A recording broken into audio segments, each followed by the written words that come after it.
Hace un momento Carl en la oración. Hemos estado desde el primer domingo de diciembre, desde el 3 de diciembre, hemos tenido esta intención de estar predicando algunos pasajes seleccionados del Evangelio de Juan. No vamos a predicar todo el Evangelio de Juan, pero algunos pasajes seleccionados del Evangelio de Juan donde claramente vemos alguna declaración de por qué es que Jesús vino a esta tierra en forma humana, por qué Él se encarnó. ¿Y por qué tenemos esa intención? Porque estamos en el mes que se celebra la Navidad. Sin embargo, los cristianos y nosotros como pueblo de Dios debemos recordarnos y anunciar a nuestros seres queridos que Navidad no se trata del espíritu navideño o de Santa Claus o de la cena o de la familia o de los regalos, aunque todo ello es parte de la celebración, pero fundamentalmente es una ocasión de recordar que Jesús vino a esta tierra en forma humana. ¿Está conmigo? De eso se trata Navidad. Sabemos que lo más posible es que Jesús no nació en estas fechas, pero el mundo lo celebra en estas fechas, o empezó siendo celebrado en estas fechas, y aunque sabemos que no nació en estas fechas, no importa. Nosotros celebramos no solo diciembre, sino todo el año, que Jesús se encarnó y se hizo hombre y vino a salvarnos. Y hemos visto hasta ahora en el capítulo 1 que predicó el pastor Marco, que Jesús vino para mostrarnos a Dios. Dice ahí en Juan 1, versículo 14 y 18, el Verbo se hizo carne y habitó entre nosotros, y vimos su gloria, gloria como del unigénito del Padre, lleno de gracia y de verdad. Versículo 18, nadie ha visto jamás a Dios, el unigénito que está en el seno del Padre, Él lo ha dado a conocer. Jesús vino para mostrar a Dios. Él se encarnó para que viéramos la gloria de Dios encarnada. Y luego, la semana pasada, Carl predicó acerca de que Jesús vino para perdonar nuestros pecados. Y vemos ahí en el capítulo 1 de Juan, en el versículo 29, al día siguiente Juan vio a Jesús que venía hacia él y dijo, ahí está el Cordero de Dios que quita el pecado del mundo. Jesús vino para perdonar nuestros pecados. Entonces Jesús vino para mostrarnos a Dios, Jesús vino para perdonar nuestros pecados. Y hoy vamos a ver en el pasaje que nos ocupa, que es Juan capítulo 3, versículo 16 al 21, que Jesús vino para mostrarnos el amor de Dios, el amor de Dios. Entonces voy a leer nuestro texto, que es Juan 3, 16 al 21, y ese es el título de la enseñanza, ¿verdad? Jesús vino para mostrarnos el amor de Dios. Lo voy a leer y luego me acompañas a orar, por favor. Porque de tal manera amó Dios al mundo, que dio a su Hijo unigénito, para que todo aquel que cree en Él no se pierda, sino que tenga vida eterna. Porque Dios no envió a su Hijo al mundo para juzgar al mundo, sino para que el mundo sea salvo por Él. El que cree en Él no es condenado, pero el que no cree ya ha sido condenado, porque no ha creído en el nombre del unigénito Hijo de Dios. Y este es el juicio, que la luz vino al mundo, y los hombres amaron más las tinieblas que la luz, pues sus acciones eran malas. Porque todo el que hace lo malo odia la luz y no viene a la luz para que sus acciones no sean expuestas. Pero el que practica la verdad viene a la luz para que sus acciones sean manifestadas, que han sido hechas en Dios. Vamos a orar. Padre, gracias Dios por tu presencia en medio nuestro. Gracias porque aún desde el momento en que entramos a este lugar, por cuanto estamos reunidos aquí para adorarte y honrarte, Señor, podemos ser bendecidos desde la llegada. Nos anima, nos bendice en gran manera reunirnos como pueblo tuyo, percibir tu presencia, el aroma de tu gracia en medio nuestro. Gracias, Señor. Señor, queremos pedirte que tú nos hables hoy a través de tu palabra. Señor, en una ocasión el apóstol Pablo oró para que pudiéramos crecer en el entendimiento de cuán alto, cuán profundo, cuán ancho y cuán largo es tu amor. Señor, ayúdanos hoy a crecer un poco más en el entendimiento de tu amor. La verdad, creo que ni toda la eternidad nos va a alcanzar para conocer tu gran amor, Señor, porque es un amor infinito. Así es de que, Padre, háblanos hoy. Recuérdanos las cosas que sabemos, pero danos una nueva porción del conocimiento y entendimiento de tu amor. Y te ruego, Señor, que me ayudes a predicar esta palabra, este mensaje en el poder de tu Espíritu. Pedimos estas cosas en el nombre de Jesús. Amén. Hay un tipo de depresión que se acentúa en la época invernal. Expertos señalan que se debe a varias razones. Unas de ellas es que los rayos del sol no irradian con la misma fuerza y regularidad que el resto del año, y eso provoca que a nuestro cuerpo le falte todos esos beneficios y bondades que el sol trae para nuestro organismo. Otro de los factores es que estamos en la etapa del fin de año, y cuando un año termina, uno luego se pone reflexivo y se pone a pensar en aquellas cosas que no logró, o aquellas cosas que se propuso y no fueron logradas. O quizás porque ha sido un año difícil, quizás este año representó dolor, sufrimiento, la pérdida de seres queridos, quizás la desintegración familiar, quizás situaciones en la salud o en el ámbito laboral. En diferentes maneras somos golpeados por la vida año tras año, pero particularmente en esta época como que nos tiende a afectar. Y hay gente para la que es difícil la época. Hay gente para la que es difícil no poder percibir que el amor de personas que antes tenía a su alrededor y quizás hoy ya no las tiene. De hecho, le han llamado a este tipo de depresión como la depresión azul. No sé por qué, si el azul me fascina, pero creo que tiene que ver con como que todo se torna en tonos azules y en el ambiente y quizás en lo anímico. Pero para algunos, por eso, hermanos, y otras razones, la época navideña es difícil. Sin embargo, nosotros debemos recordar y refugiarnos siempre recordando que Jesús vino para mostrarnos el amor de Dios. Ahora, yo entiendo que hay mucha gente que cuestiona a Dios y cuestiona el amor de Dios. Muchos se resisten a confiar en Dios porque dicen que si fuera verdad que Dios es amor, entonces Dios no permitiría el sufrimiento y el dolor en el mundo. Cuando nosotros hacemos estos razonamientos, no estamos comprendiendo que lo que causa el sufrimiento y el dolor en el mundo no es Dios, sino el pecado del hombre.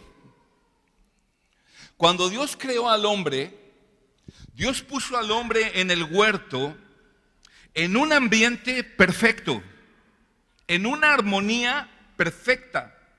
No había muerte, no habían enfermedades, no habían virus infecciosos, no había injusticia, no había sufrimiento.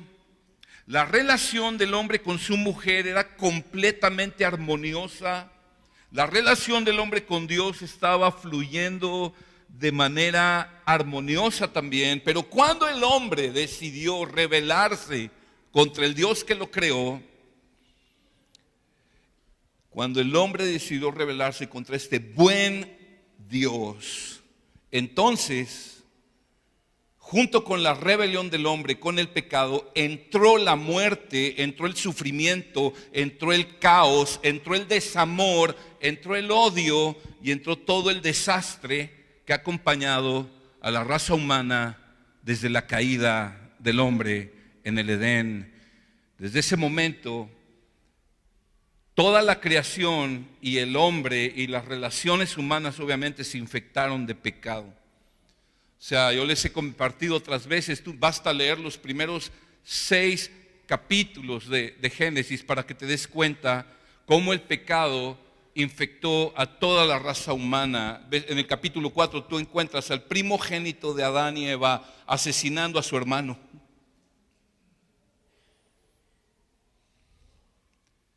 Llegas al capítulo 6, solo al capítulo 6 de Génesis, y dice el texto en el versículo 5, el Señor vio que era mucha la maldad de los hombres en la tierra y que toda la intención de los pensamientos de su corazón era solo hacer siempre el mal. Y al Señor le pesó haber hecho al hombre en la tierra y sintió tristeza en su corazón. Hermanos, la Biblia enseña que el hombre en su estado natural está muerto en sus delitos y pecados, espiritualmente muerto, muerto para con Dios, es enemigo de Dios y está condenado a una eternidad sin Dios. Romanos 5:12 nos dice, por tanto, tal como el pecado entró en el mundo por medio de un hombre, y por medio del pecado la muerte, así también la muerte se extendió a todos los hombres porque todos pecaron. En el momento que Adán y Eva, como nuestros representantes, como nuestros padres, pecaron y se rebelaron contra Dios, las consecuencias de su pecado pasaron a toda su descendencia. Y ese es el estado del hombre, y esa es la razón por qué vivimos en un mundo hostil. Pero a pesar de que el hombre ha sido siempre hostil en contra de Dios y en contra de su prójimo, y a pesar de las densas y profundas tinieblas en que la raza humana nos hemos sumido por causa del pecado, Dios aún ahí siempre ha manifestado misericordia y amor para con los hombres. Siempre nos ha tratado con misericordia, nos ha tratado mucho mejor de lo que merecemos ser tratados. Cuando Adán y Eva pecaron ahí en Génesis 3, Dios viene y Dios les había dicho, el día que pequen van a morir. Cuando Dios viene con ellos, en vez de Dios exterminarlos en ese momento y acabar con la raza humana, que solo eran Adán y Eva, en ese punto, Dios les extiende misericordia y les permite seguir viviendo y les permite reproducirse, aunque después murieron. O sea, se cumplió el decreto de Dios de que tendrían que morir, pero Dios les dio gracia y misericordia.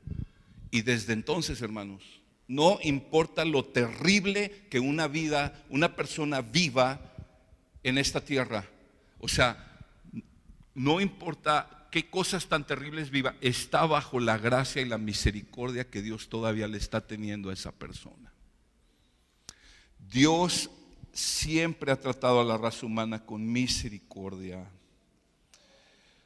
Luego tú sigues leyendo en el Antiguo Testamento y tú ves toda la historia del pueblo de Israel, un pueblo constantemente rebelde, constantemente idólatra, infiel a Dios. ¿Y Dios cómo los trataba? Siempre con misericordia. Y aun cuando traía juicio sobre ellos, iban templados por su misericordia.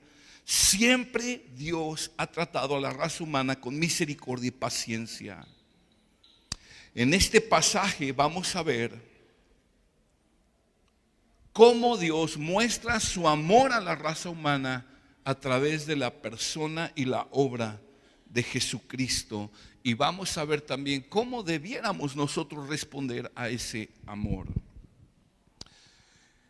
Versículo 16 nos dice, porque de tal manera amó Dios al mundo. De tal manera amó Dios al mundo. Nos indica un énfasis. El énfasis de esta frase no radica solamente en la calidad del amor de Dios y de la persona de Dios, sino también en lo desesperada de nuestra condición, en la calidad de nosotros como receptores de su amor. Somos pecadores. ¿Y cómo es posible que este Dios perfecto y santo ame a esta raza rebelde, a esta raza humana que lo traicionó desde el principio? Pero el texto nos dice, porque de tal manera amó Dios al mundo. Dios ama al mundo. Dios ama a cada persona de este mundo y se los ha mostrado de diferentes maneras. A través de su creación, dice el salmista, que los cielos cuentan la gloria de Dios, y ciertamente la creación anuncia la gloria de Dios, pero anuncia también el amor de Dios. Que Dios nos ama tanto que nos ha dado una creación que podemos disfrutar de ella y que podemos sustentarnos de ella para comer y existir. Dios manifiesta su amor a través de la creación, a través de su provisión, a través de su sustento. Dice la Biblia que Él hace salir su sol sobre justos e injustos. Él ama a cada hombre y a cada mujer en el mundo, y aún Él los cuida, aunque muchas veces no somos conscientes de ello. Es Dios mismo quien sostiene la creación y sostiene a cada persona que Él ha creado. Él todos los días está manifestando amor, está manifestando gracia a cada persona. Dice Lamentaciones de Jeremías en el capítulo 3, ¿verdad? Que las misericordias del Señor se renuevan día tras día, cada mañana. Y si tomamos en cuenta que por causa del pecado todos merecemos la muerte y la condenación, el que Dios nos conceda vivir un día más es una manifestación de su amor y su gracia. Pero la mayor manifestación del amor de Dios para el mundo es que Dios dio a su Hijo unigénito. Dios dio a Jesús para que por medio de Cristo y su obra, toda persona de este mundo pudiera ser perdonada por sus pecados. De hecho, la semana pasada veíamos el texto de Juan 1:29. He aquí el Cordero de Dios que quita el pecado del mundo. En el texto de hace 2 semanas, Jesús es manifestado como la luz del mundo en Juan 1:9. O sea, de tal manera amó Dios al mundo que dio a su Hijo unigénito. Y cuando Jesús se encarnó, aquellos que lo vieron, y nosotros que podemos verlo por los ojos de la fe, pero aquellos que lo vieron la encarnación de Dios, del amor de Dios. Dice 1 Juan 4 que Dios es amor. El amor se humanó, tomó forma humana. Es un amor, tal amor que dio a su Hijo. Es un amor generoso. ¿Por qué celebramos Navidad? Porque Dios nos dio a su Hijo. Hermano, no hay mayor dádiva, no hay mayor regalo que Jesucristo. Porque no hay nada ni nadie más valioso en todo el universo que Cristo. Cristo vale más que toda la creación junta. Él es más glorioso, más hermoso, más santo que los millones de galaxias. Y el Padre nos dio a su Hijo para nosotros. No ha habido ni habrá una mayor dádiva que esa.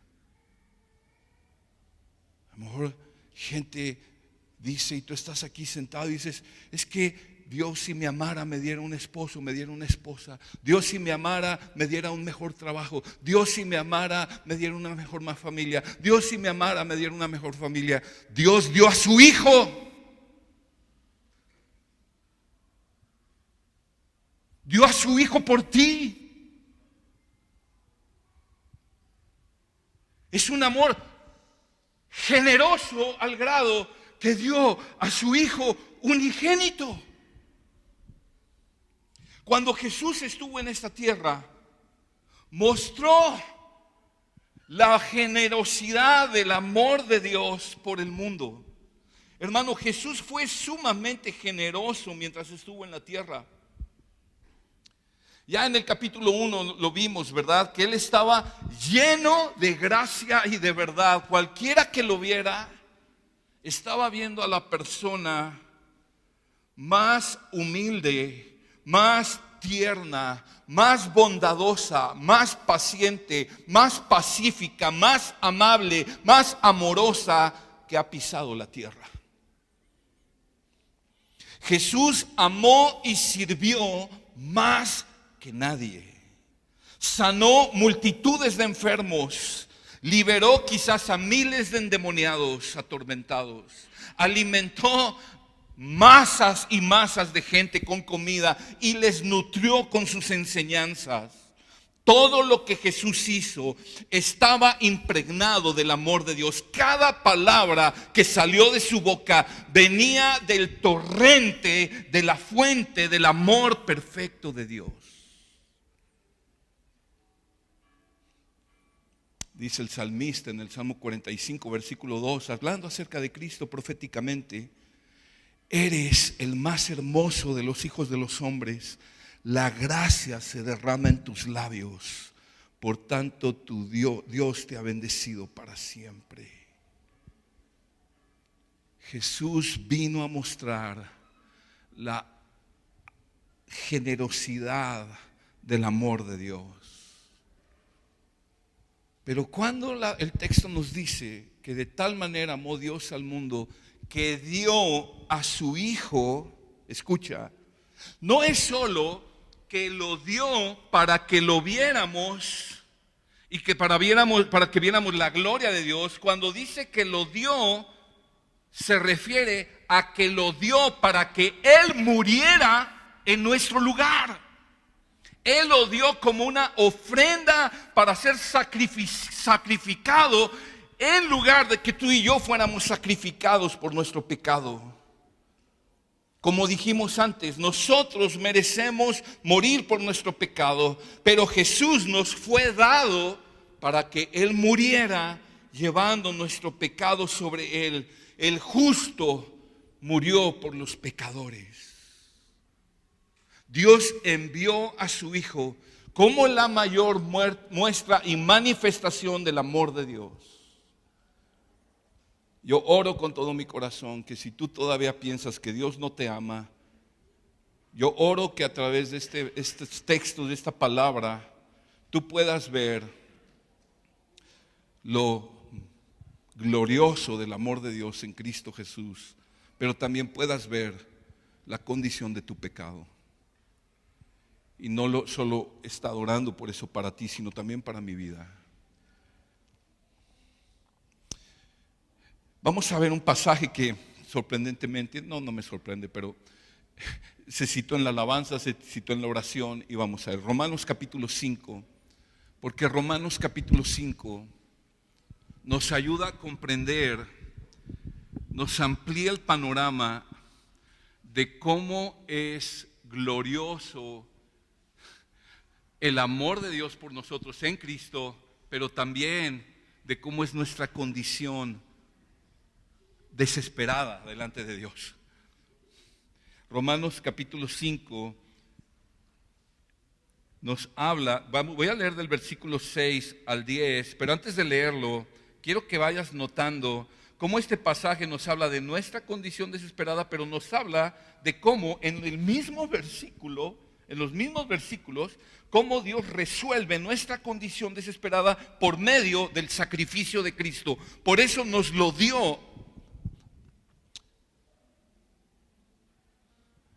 Lo primero que podemos ver de nuestra condición es que somos débiles, dice el versículo 6, porque mientras aún éramos débiles, Pablo le está hablando a los cristianos en Roma, mientras aún éramos débiles, a su tiempo, Cristo murió por los impíos.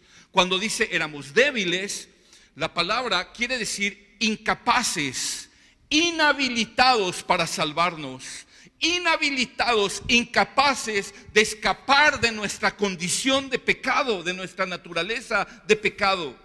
¿Cómo Dios resuelve nuestra debilidad y nuestra incapacidad? Al Cristo morir por los impíos, dice el texto.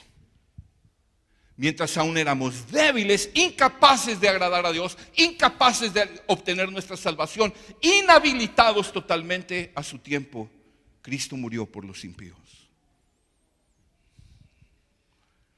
Dice el versículo 7, porque difícilmente habrá alguien que muera por un justo, aunque tal vez alguno se atreva a morir por el bueno.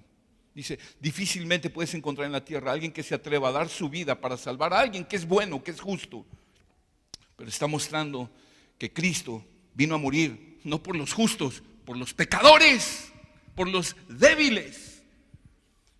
Dice el versículo 8 que además de débiles, pecadores, dice el versículo 8. Pero Dios demuestra su amor para con nosotros en que siendo aún pecadores, Cristo murió por nosotros.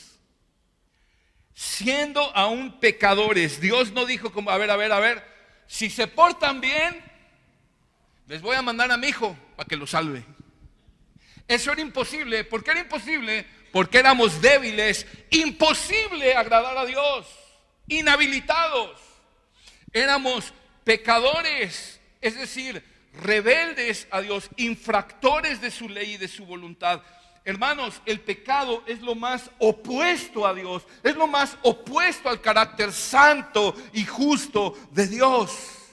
No hay mayor manifestación del amor de Dios que Jesús, el justo, santo, perfecto, muriendo en la cruz para salvar a los pecadores que merecían morir, pero Él tomó nuestro lugar, como cantábamos hace rato. El Señor había dicho en la ley, el alma que pecare, esa morirá. Y Dios envió a su Hijo a morir en el lugar de los pecadores.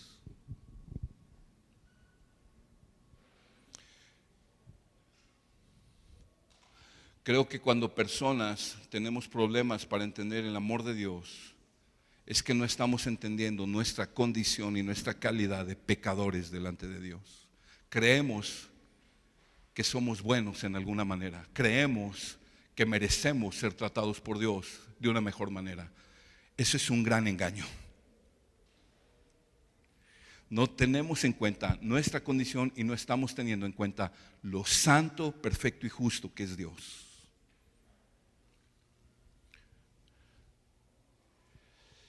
Dice el versículo 9, entonces mucho más. Pero me encanta el versículo 8 porque dice, perdón, antes de ir al 9, pero Dios demuestra su amor para con nosotros en que siendo pecadores, Cristo murió por nosotros. Versículo 9, entonces mucho más, habiendo sido ahora justificados por su sangre. O sea, Dios cambia nuestra situación legal, por así decirlo, delante de Él. Éramos culpables, pecadores, condenados, ahora somos justos. No por nuestros méritos, sino por la sangre de Cristo. Siendo justificados por su sangre, seremos salvos de la ira de Dios por medio de Él. Salvos de la ira de Dios.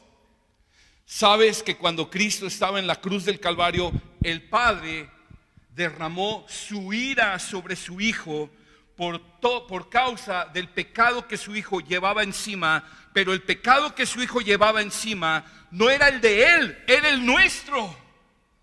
Y Dios castigó brutalmente a su Hijo para satisfacer su justicia.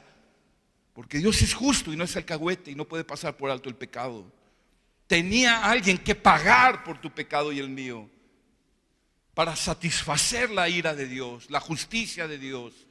Y Cristo murió en nuestro lugar. Pero el texto nos dice que no solo éramos débiles, pecadores, sino también enemigos de Dios. Versículo 10. Porque si cuando éramos enemigos Fuimos reconciliados con Dios por medio de la muerte de su Hijo. Mucho más, habiendo sido reconciliados, seremos salvos por su vida. Éramos enemigos de Dios, hostiles a Dios. Hay quienes piensan equivocadamente: no, la verdad, yo nunca he sido enemigo de Dios. A mí Dios siempre me ha dado buena onda. Es más, yo le rezaba, yo le buscaba, yo hacía buenas obras, hacía mandas, etcétera. Y piensan que porque no sentían odio contra Dios, entonces no eran sus enemigos. Pero la Biblia enseña que resistirte al señorío de Dios en tu vida, que resistirte a que Él gobierne tu vida, es tener a Dios como enemigo.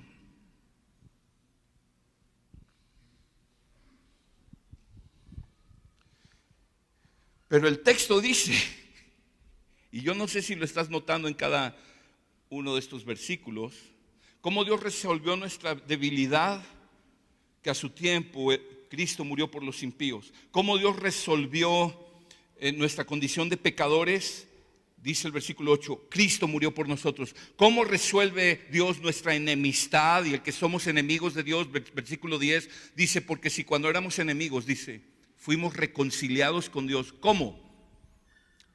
Por la muerte de su Hijo. Mucho más, habiendo sido reconciliados, seremos salvos por su vida. Dios nos dio a Jesús para reconciliarnos con Él mismo. Dios, el Señor, resolvió nuestra incapacidad, resolvió nuestra condición de pecadores y enemigos de Dios al dar a su Hijo unigénito para que Él muriera en nuestro lugar, para que Él recibiera el castigo que nosotros merecemos por nuestro pecado. De tal manera amó Dios al mundo que dio a su Hijo unigénito. Hermano, tú no puedes, perdóname que haga énfasis en esto, pero es necesario. Tú no puedes entender el amor de Dios si no entiendes primero tu condición de pecador. Si tú sigues pensando que no eres tan malo, que no estás entendiendo la vida desde la perspectiva de Dios. Al final del día, lo que importa es la perspectiva que Dios tiene, porque Él te dio la vida y Él te va a llamar a cuentas. Podrás no estar de acuerdo, pero eso no es lo importante. Necesitamos alinearnos y en humildad reconocer: sí, Dios, he vivido a mi manera. No he querido tu señorío en mi vida. Sin embargo, Dios nos ama. Entonces, como hemos visto, con un amor generoso, con un amor sacrificial, pero también nos ama con un amor misericordioso.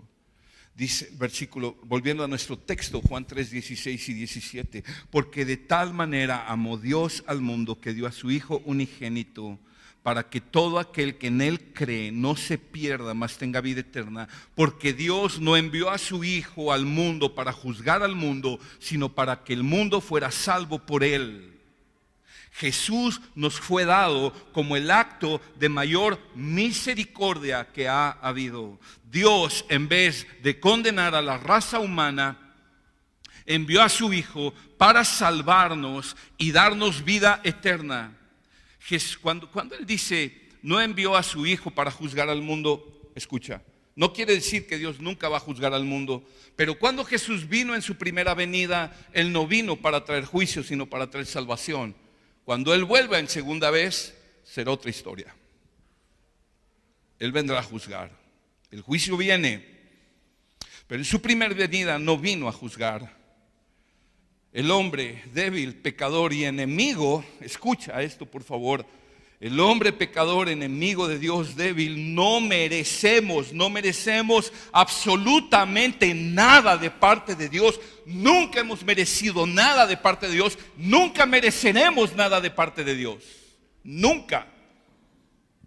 La única manera en que podemos escapar de esa condición, ya lo dijimos, es que Dios tenga misericordia de nosotros y nos salve de nuestro fatal destino. Y de hecho, por eso vino Cristo, para dar misericordia en vez de juicio, salvación en vez de condenación. Eso es el amor misericordioso de Dios. Quiero leer una cita de Charles Spurgeon hablando al respecto. Dice así: el amor de Dios es algo maravilloso, en especial cuando lo vemos establecido en un mundo perdido, arruinado y culpable. ¿Qué había en el mundo que Dios pudiera amar? No había nada digno de amor. En aquel desierto árido no crecía ninguna flor fragante. Enemistad con Él, odio hacia su verdad, menosprecio de su ley, rebelión en contra de sus mandamientos. Estas eran las espinas y los arbustos espinosos que cubrían el páramo. Pero ninguna cosa deseable florecía allí. ¿De dónde vino este amor? De nada fuera de Dios mismo. El amor de Dios surge de sí mismo. Ama porque su naturaleza lo lleva a hacerlo. Dios es amor, como declara 1 de Juan 4:8. Nada sobre la faz de la tierra podría haber merecido su amor, aunque sí había mucho que merecía su desagrado. Este río de amor fluye de su propia fuente secreta en la deidad eterna y no le debe nada a ninguna lluvia ni arroyo que nacen en la tierra. Tal río brota debajo del trono eterno y se llena nutriéndose de los manantiales del infinito. Es el regalo de su Hijo unigénito. Dios mostró su amor por nosotros en que, siendo aún pecadores, Cristo murió por nosotros. Romanos 5:8. El trasfondo negro del pecado hace que la fulgurante cuerda de amor brille con mayor claridad. Cuando los relámpagos escriben el nombre del Señor con un dedo flamígero sobre el borde oscuro de la tempestad, nos vemos obligados a verlo. Así también, cuando el amor graba la cruz en la libreta de nuestro pecado, hasta los ojos ciegos deben ver que en esto consiste el amor. La mayor manifestación del amor de Dios es Cristo muriendo en la cruz por un mundo pecador.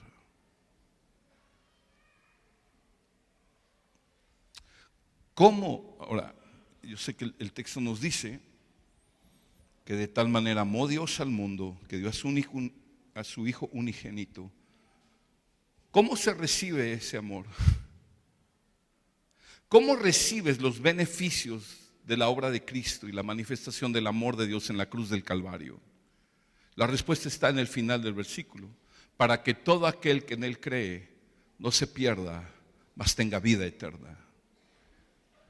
¿Qué se necesita para recibir el beneficio de la obra de Cristo en la cruz a nuestro favor? No es automático. O sea, el mundo no se va a salvar de manera automática. El mundo se salva por creer en Jesucristo. De hecho, este texto que estamos hoy analizando es parte de un texto más extenso. No lo quise exponer desde el versículo 1 porque no nos daría el tiempo, hermanos. Pero cuando tú lees este texto desde el versículo 1, ahí en Juan capítulo 3, tú te das cuenta que Jesús está hablando con un hombre de religión.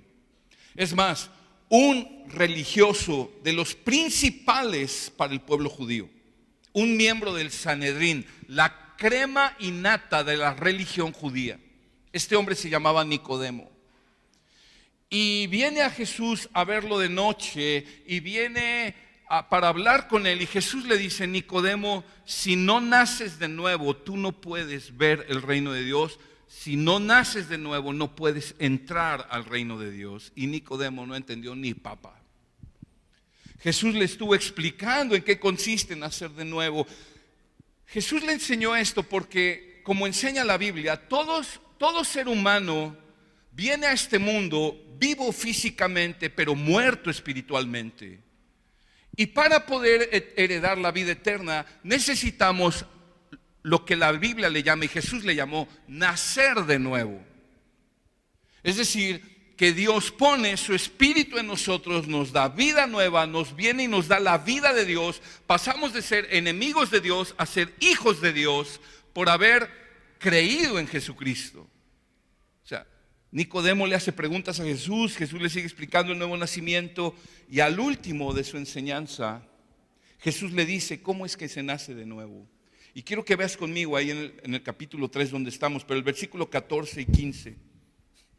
A mí me impacta la sabiduría de Cristo, como en pocas palabras dice todo. Dice, y como Moisés levantó la serpiente en el desierto, así es necesario que sea levantado el Hijo del Hombre, para que todo aquel que en él cree tenga en él vida eterna. Escucha, no le estaba enseñando esto a una prostituta o a un narco. Jesús le estaba enseñando esto a un hombre de religión, a un hombre moralmente intachable, a un hombre influyente en la sociedad judía, a un hombre anciano, maestro de la ley, conocía el Antiguo Testamento perfectamente. No podríamos pensar en muchas personas más intachables moralmente y más bien portados que Nicodemo. Y Jesús le está diciendo a Nicodemo, te falta lo más importante, porque con toda tu religión estás condenado. Con todas tus buenas obras y todo tu conocimiento estás condenado. Tú necesitas creer en mí, como el pueblo judío creyó cuando se levantó la serpiente de bronce en el desierto. Ahora te explico a qué se refiere cuando dice, y como Moisés levantó la serpiente en el desierto, así es necesario que sea levantado el Hijo del Hombre. Y eso es un pasaje que luego puedes leer en tu casa, pero está en Números capítulo 21, cuando el pueblo de Israel estaba peregrinando en el desierto, iban rumbo a la tierra prometida, pero por años ellos estuvieron murmurando en contra de Moisés, en contra de Dios. Dios trajo juicios y una vez más trajo un juicio por la rebeldía, la testarudez del pueblo. Serpientes venenosas comenzaron a morder al pueblo. Y dice el texto que mucha gente empezó a morir por las serpientes venenosas. El pueblo clamó a Moisés, Moisés clamó a Dios. Dios le dijo a Moisés, Moisés, haz una serpiente de bronce, levántala en un asta, y cuando una persona fuere mordida por una serpiente venenosa, si esa persona voltea a ver la serpiente de bronce, se salvará. El efecto del veneno será anulado. Se requería por parte del que estaba mordido por la serpiente que confiara en la instrucción y que obedeciera la instrucción. ¿Está conmigo? La solución no era ponerse una pomada, no era correr a la farmacia del ahorro por la pomada de la campana o aplicarse un medicamento. La solución era creer que por mirar la serpiente en el asta y obedecer el mandato y hacerlo, libraría su vida. Y dice el Señor Jesucristo, y como Moisés levantó la serpiente en el desierto, así es necesario que sea levantado el Hijo del Hombre. Jesús está diciendo, está hablando él, yo voy a ser levantado como la serpiente en el desierto. Es decir, eso se cumplió cuando él fue crucificado y levantado entre el cielo y la tierra en una cruz, en un asta. Y dice el versículo 15, para que todo aquel que en él cree tenga vida eterna.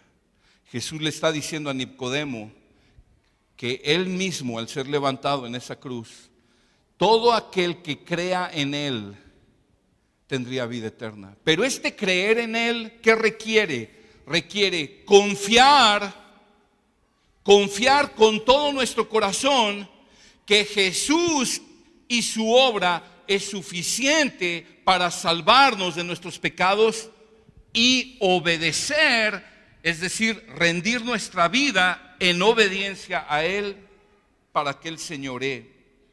Es un creer del corazón y de la voluntad, no es solo creer intelectualmente, porque yo estoy seguro que si hacemos una encuesta allá afuera, aún en las cantinas, muchos van a decir que creen en Jesús, que es Dios.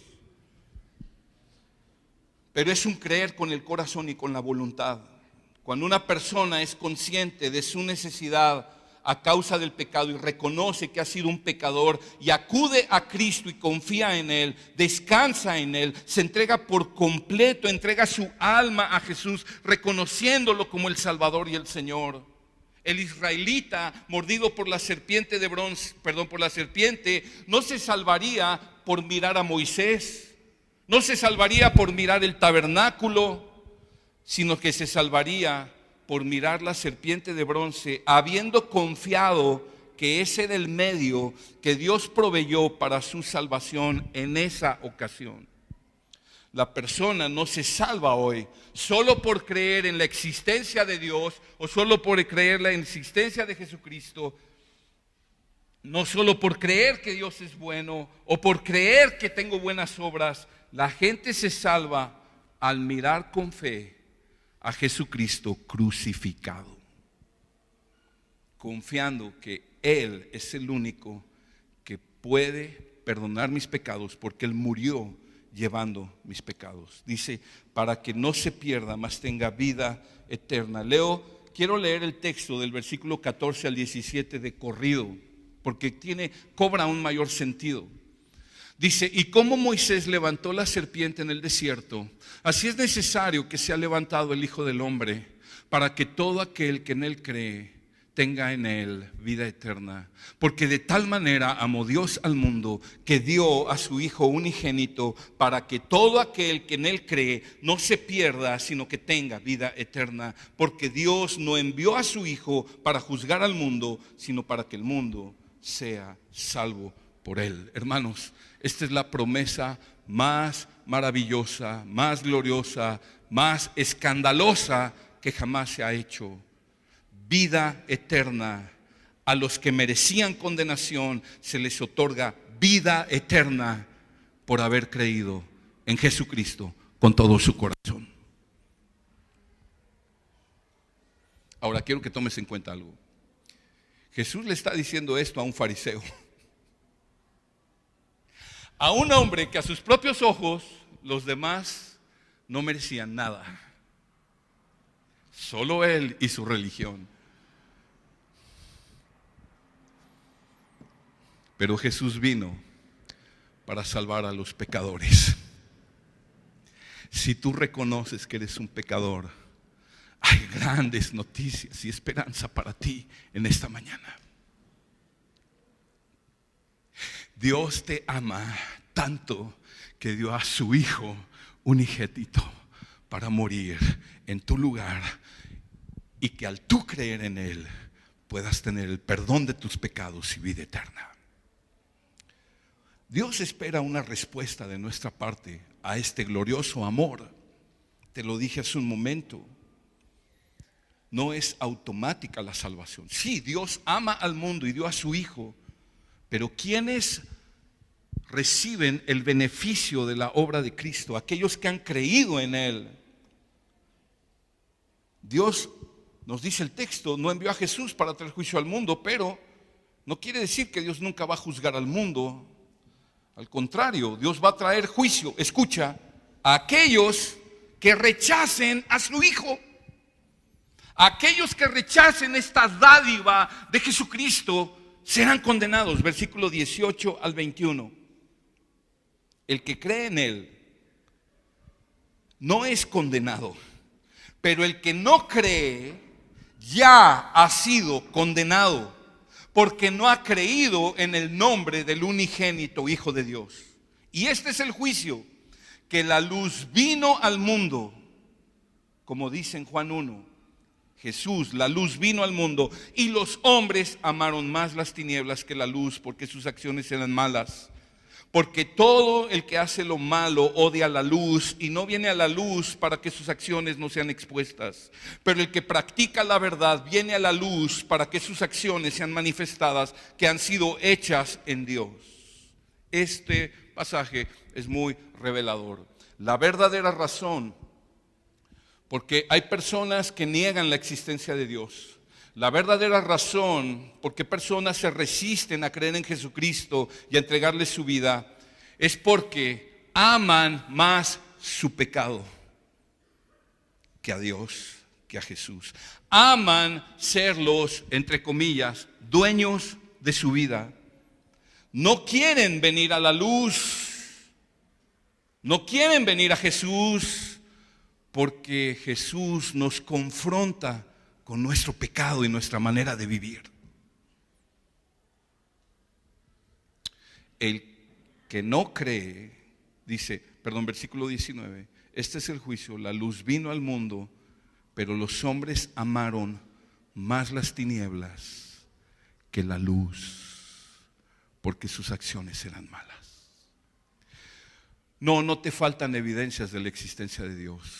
La Biblia enseña claramente que la creación da testimonio de que hay un Dios que creó tal perfección. La Biblia enseña claramente que Dios puso en la conciencia de cada ser humano que hay un Dios que existe.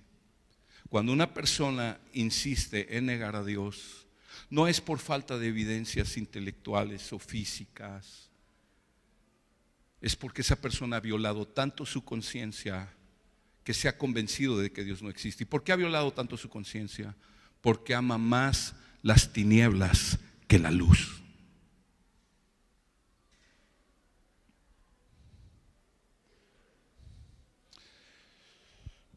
Muchas personas que se han resistido a venir a Cristo y que están batallando con problemas severos en su vida, situaciones de adicciones, problemas mentales, problemas emocionales, problemas relacionales.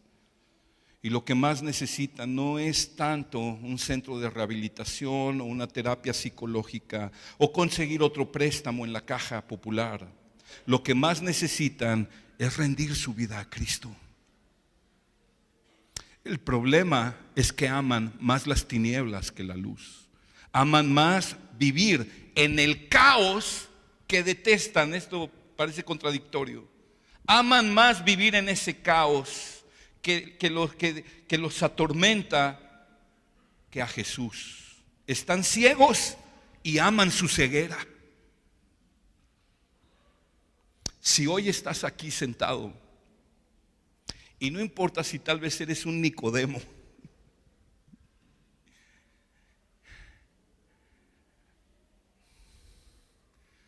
o quizás naciste en cuna cristiana, entre comillas. Pero si tú estás aquí hoy sentado y nunca has confiado con todo tu corazón en Cristo para el perdón de tus pecados y nunca le has entregado tu vida para que Él gobierne tu vida y sea tu Señor, escucha por favor. Hoy has oído que Dios te ama tanto que dio a su Hijo unigénito para librarte de esas tinieblas y darte vida eterna. Tú necesitas decidirte hoy, creer y confiar en Jesucristo, arrepentirte de tus pecados, entregarle tu vida genuinamente al Señor. No lo sigas postergando, amado. Quién sabe si mañana vuelvas a tener oportunidad. No lo sigas postergando. El Señor te ama, no te quepa duda, pero necesitas responder a ese amor.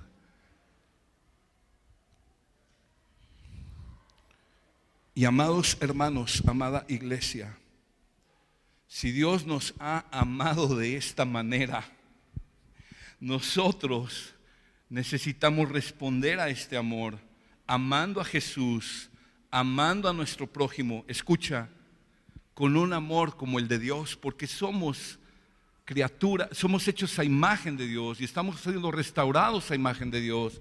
Somos llamados a amar con el amor de Dios, un amor generoso, sacrificial, misericordioso. Somos llamados a amar con un amor generoso, un amor que se brinda a Dios y se brinda a los demás, que expresamos nuestro amor dando nuestros recursos, no solo materiales, pero también nuestras habilidades y talentos, nuestro tiempo para los demás. Damos nuestra vida para el otro. Un amor sacrificial que ama aún a los difíciles de amar. Ama aún a los enemigos. ¿Sabes que Dios ama a las personas que más daño te han hecho en tu vida? ¿Sabes que Dios las ama? Dios ama a las personas que te han defraudado. Dios ama a la persona que te robó. Dios ama a la persona que hizo una injusticia contra ti, a la persona que abusó de ti. Dios les ama. Y el Señor dice que si somos sus hijos, amemos aún a nuestros enemigos, porque es exactamente lo que Dios hizo contigo y conmigo.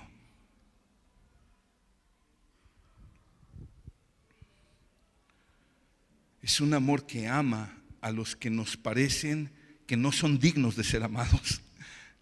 Pero es un amor misericordioso, un amor que es paciente con el otro, un amor que es bien dispuesto a perdonar, un amor que le hace bien al débil y a los desvalidos.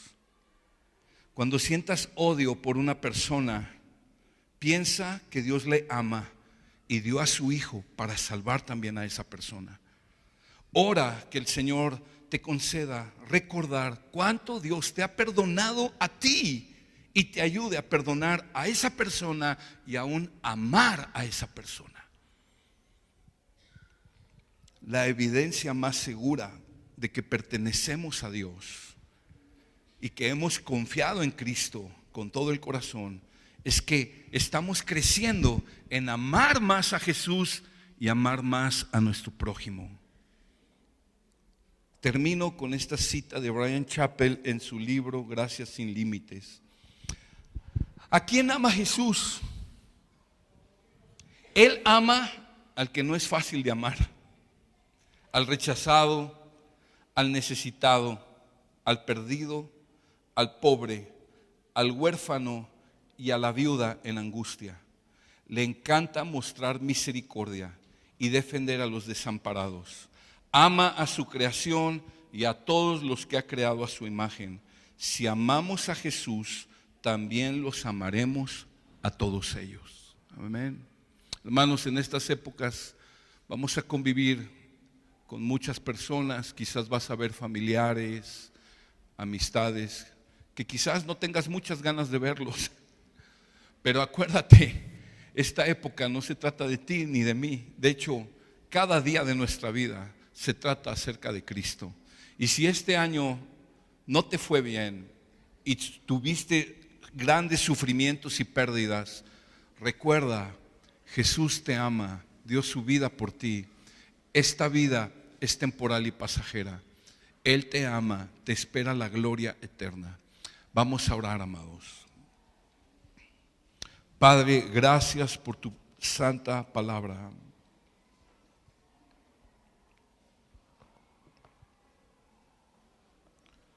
Gracias por recordarnos,